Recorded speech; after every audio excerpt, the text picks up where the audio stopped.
Assalamualaikum warahmatullahi wabarakatuh. Selamat malam.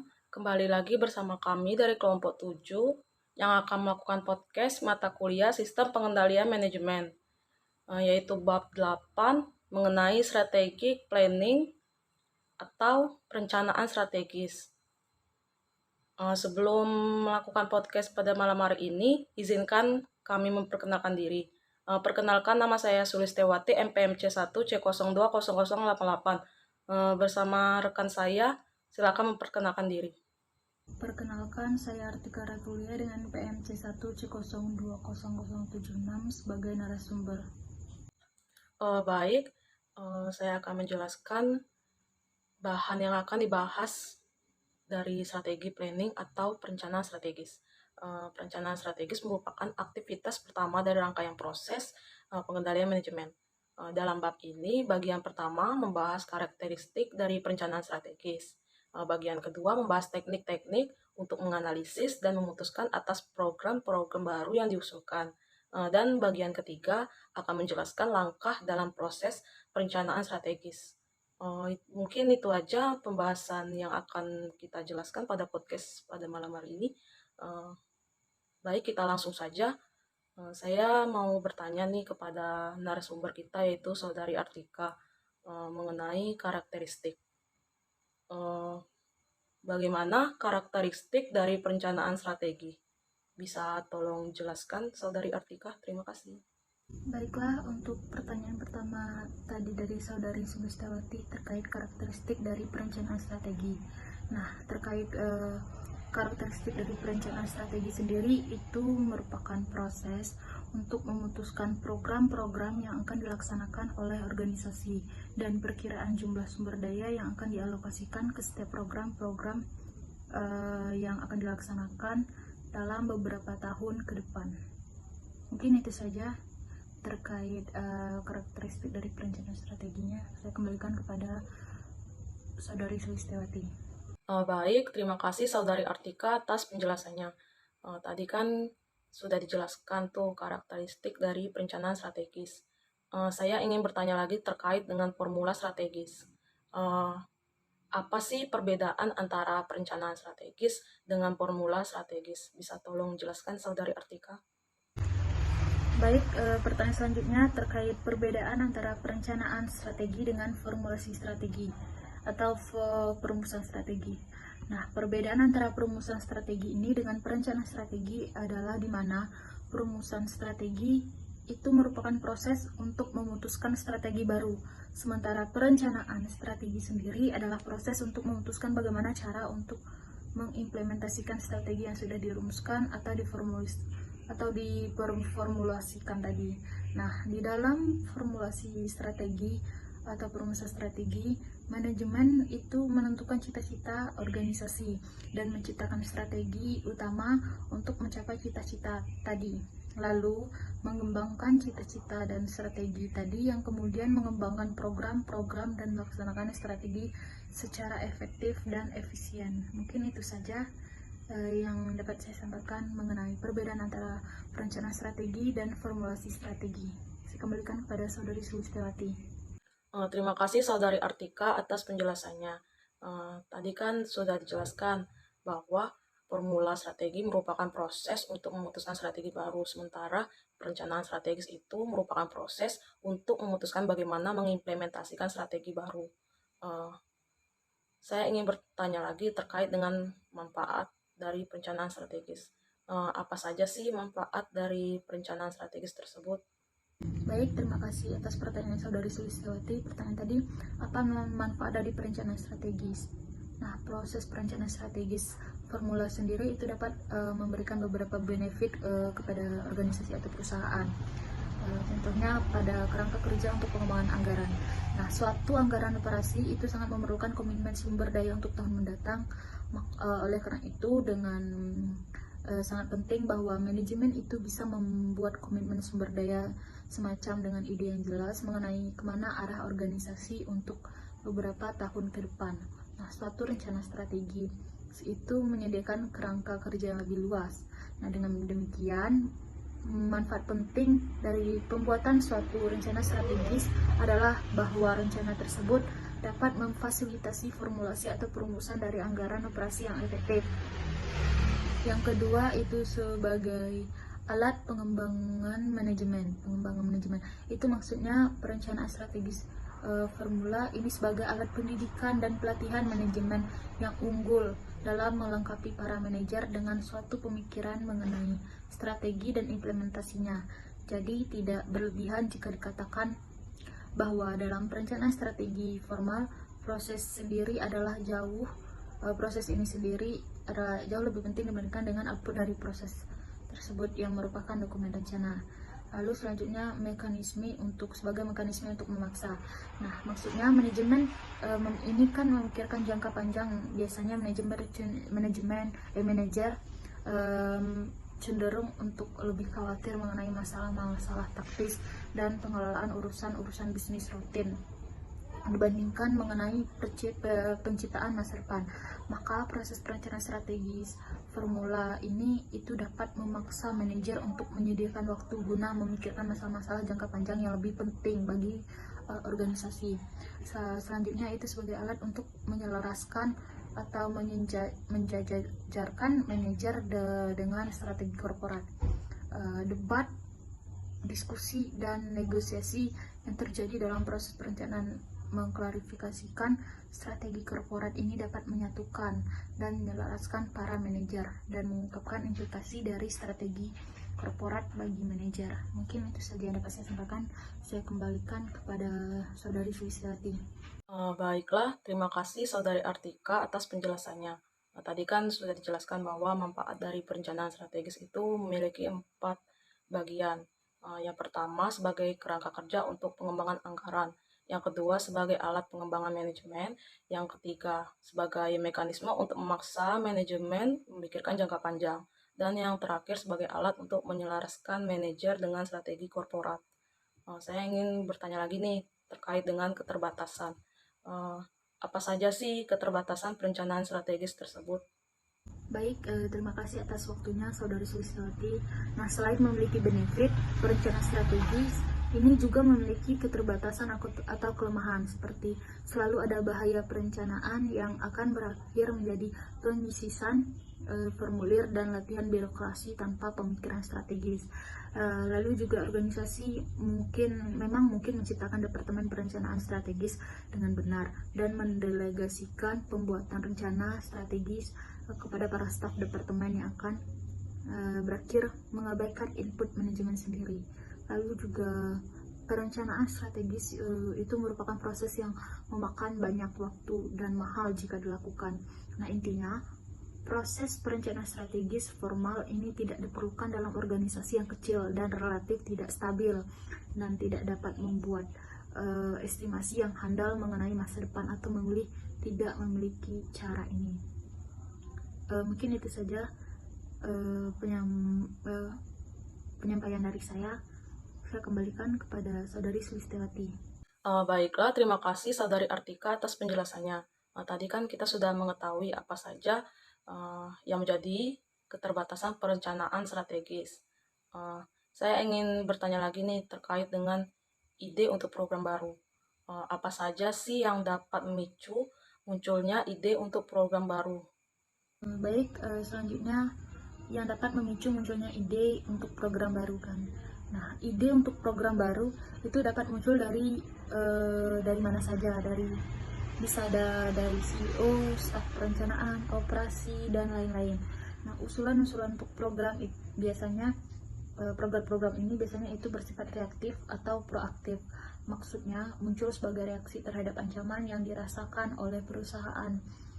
Karena keberhasilan suatu perusahaan itu biasanya tergantung pada kemampuannya untuk menentukan dan mengimplementasikan program-program baru dari berbagai sumber tadi. Nah, maka sistem yang lebih fleksibel dan reseptif lebih sesuai dan dibutuhkan. Sistem juga harus menyediakan langkah-langkah selanjutnya dan evaluasi yang menyeluruh dari hasil setiap langkah sebagai dasar untuk membuat keputusan pada langkah berikutnya. Nah, mungkin itu saja yang dapat saya sampaikan. Saya kembalikan kepada Saudari Sulistiawati. Terima kasih. Baik, terima kasih Saudari Artika atas penjelasannya. Tadi kan Saudari Artika sudah menjelaskan bahwa ide untuk program baru dapat muncul dari mana saja, seperti dari CEO, staf perencanaan, operasi, dan lain-lain. Saya ingin bertanya lagi nih terkait dengan investasi modal. Bagaimana sih cara menganalisis investasi modal? Baik, pertanyaan selanjutnya dari Saudari Sulistiawati tadi, bagaimana cara menganalisis investasi modal? Nah, ada beberapa teknik yang digunakan untuk menganalisis usulan investasi modal, yaitu dengan cara berusaha untuk menemukan. Yang pertama itu menemukan nilai sekarang bersih dari proyek, yaitu kelebihan nilai sekarang dari estimasi arus kas masuk terhadap jumlah investasi yang diperlukan. Yang kedua itu menemukan tingkat pengembalian internal yang implisit dalam hubungan antara arus kas masuk dan keluar. Nah, sistem pengendalian manajemen sendiri itu sebaiknya juga menyediakan cara yang teratur untuk memutuskan usulan yang tidak dapat dianalisis dengan teknik kuantitatif. Lalu perusahaan umumnya itu mempublikasikan aturan dan prosedur untuk persetujuan usulan pengeluaran modal dengan berbagai besaran. Nah, aturan ini juga berisi pedoman untuk membuat usulan dan kriteria umum untuk menyetujui usulan. Sejalan dengan pengembangan program baru, maka banyak perusahaan itu memiliki cara yang sistematis dalam menganalisis program yang berjalan.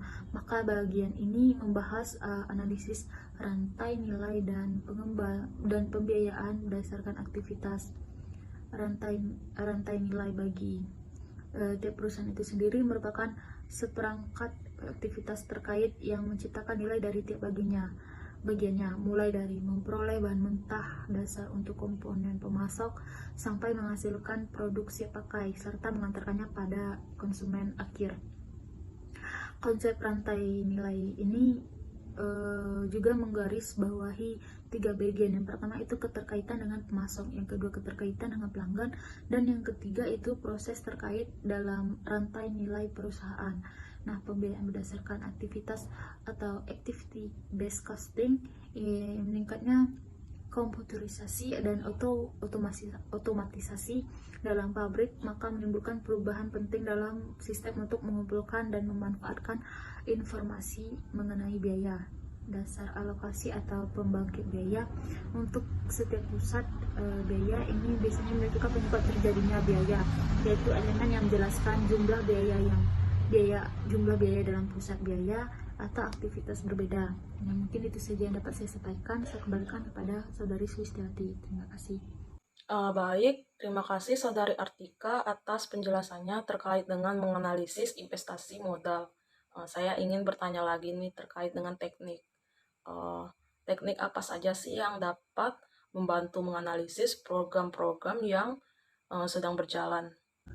Baik, terima kasih atas waktunya Saudari Sulistiawati. Selanjutnya, teknik yang dapat menganalisis program-program yang sedang berjalan. Nah, selain mengembangkan program-program baru, banyak juga perusahaan memiliki cara sistematis untuk menganalisis program-program baru yang sedang berjalan. Ada beberapa teknik analisis yang dapat membantu dalam proses ini, yaitu yang pertama analisis rantai nilai. Maksudnya adalah sekelompok aktivitas yang menciptakan nilai dan saling berhubungan yang menjadi bagiannya, dari memperoleh bahan baku dasar untuk pemasok komponen sampai membuat produk akhir dan mengantarkan ke pelanggan akhir. Seperti yang sudah dijelaskan juga tadi, konsep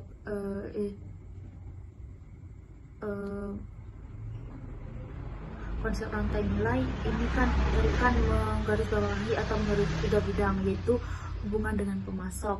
Nah, hubungan dengan pemasok maksudnya itu harusnya sebaiknya dikelola sedemikian rupa sehingga baik perusahaan maupun pemasoknya sama-sama memperoleh manfaat, mengambil keuntungan dari kesempatan ini. Itu dapat secara signifikan mengurangi biaya, meningkatkan nilai, dan keduanya.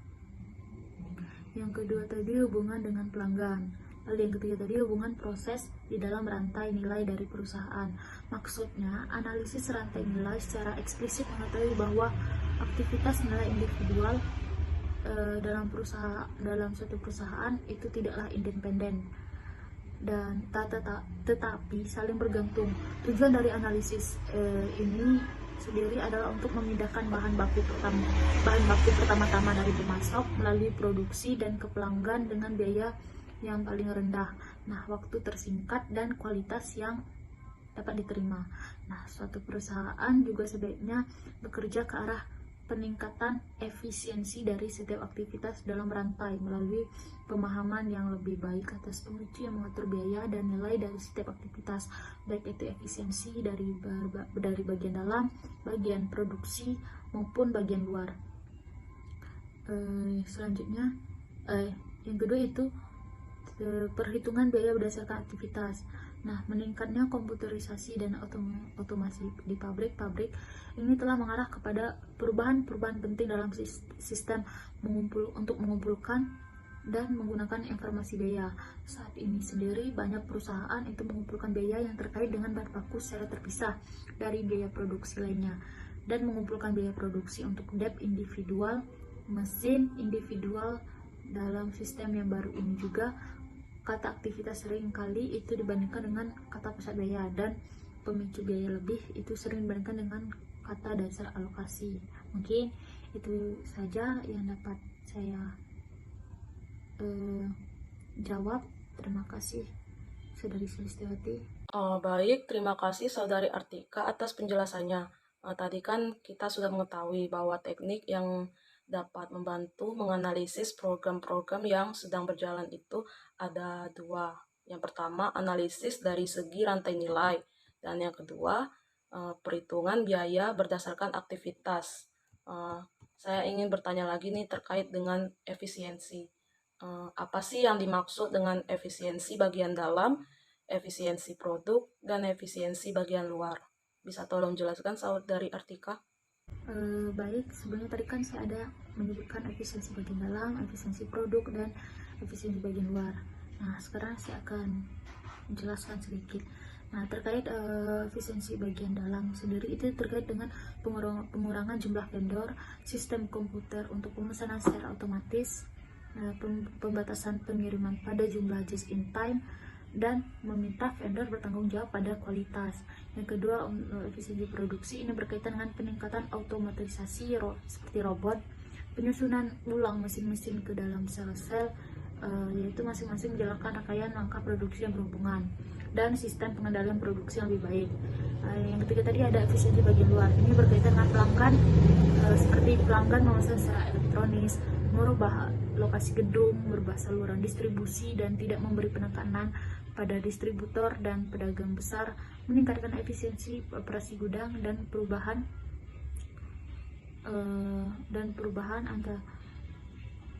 antara truk perusahaan dan transportasi yang disediakan dari pihak luar. Mungkin itu saja terkait dengan efisiensi tadi. Saya kembalikan kepada Saudari Sulistiawati. Terima kasih. Baik, terima kasih Saudari Artika atas penjelasannya terkait dengan efisiensi bagian dalam, efisiensi produksi, dan efisiensi bagian luar. Saya ingin bertanya lagi nih, apa sih yang dimaksud dengan value case analysis? Bisa tolong jelaskan Saudari Artika? Baiklah, pertanyaan selanjutnya, apa yang dimaksud dengan value chain analysis? Value chain analysis sendiri itu merupakan sebuah set aktivitas yang saling bertautan yang menciptakan nilai, mulai dari pemerolehan bahan baku dasar dari pemasok komponen hingga pembuatan produk bagi pengguna akhir dan penyerahan kepada pelanggan akhir.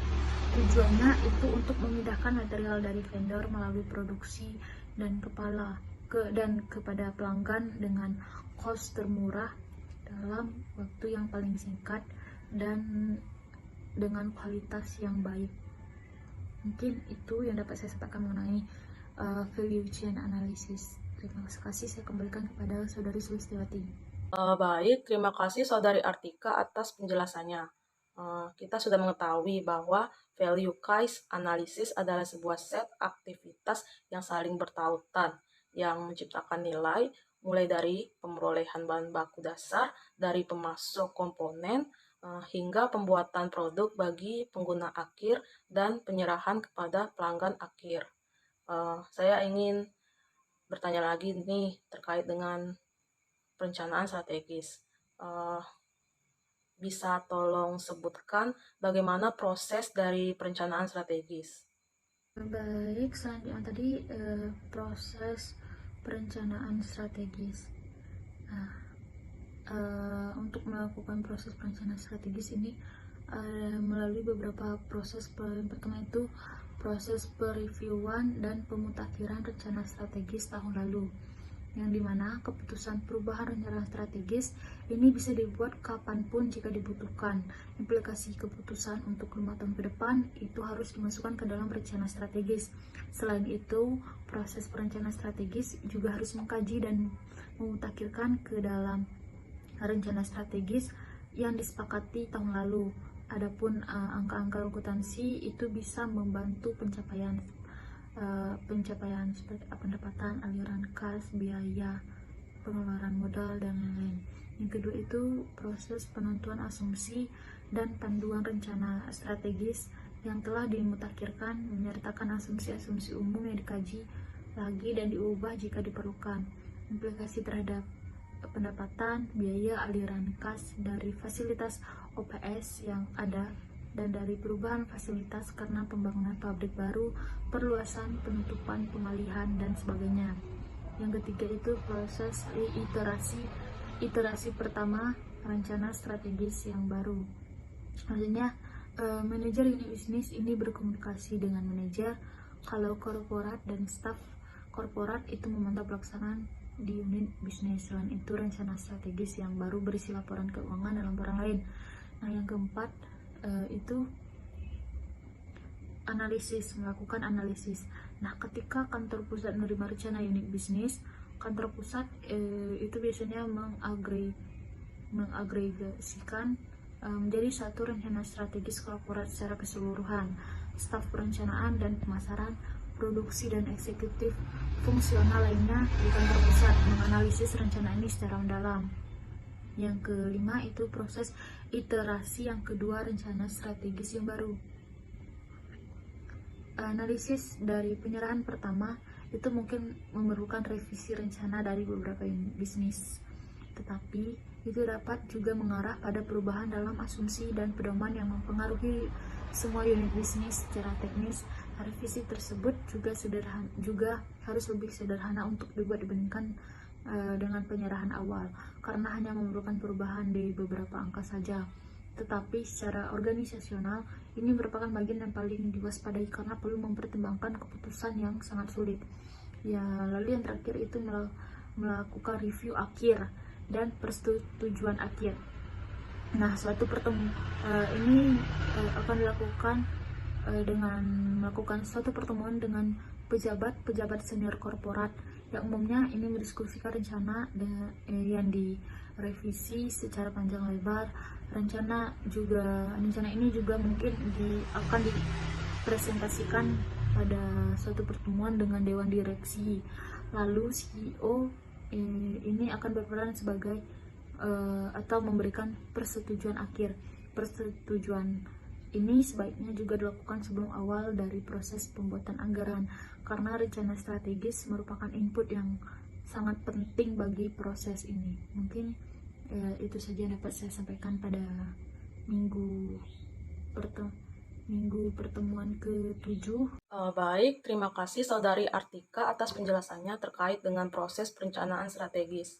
Kita sudah mengetahui bahwa proses perencanaan strategis itu yang pertama previewan dan pemutakhiran rencana strategis tahun lalu. Yang kedua, penentuan asumsi dan panduan.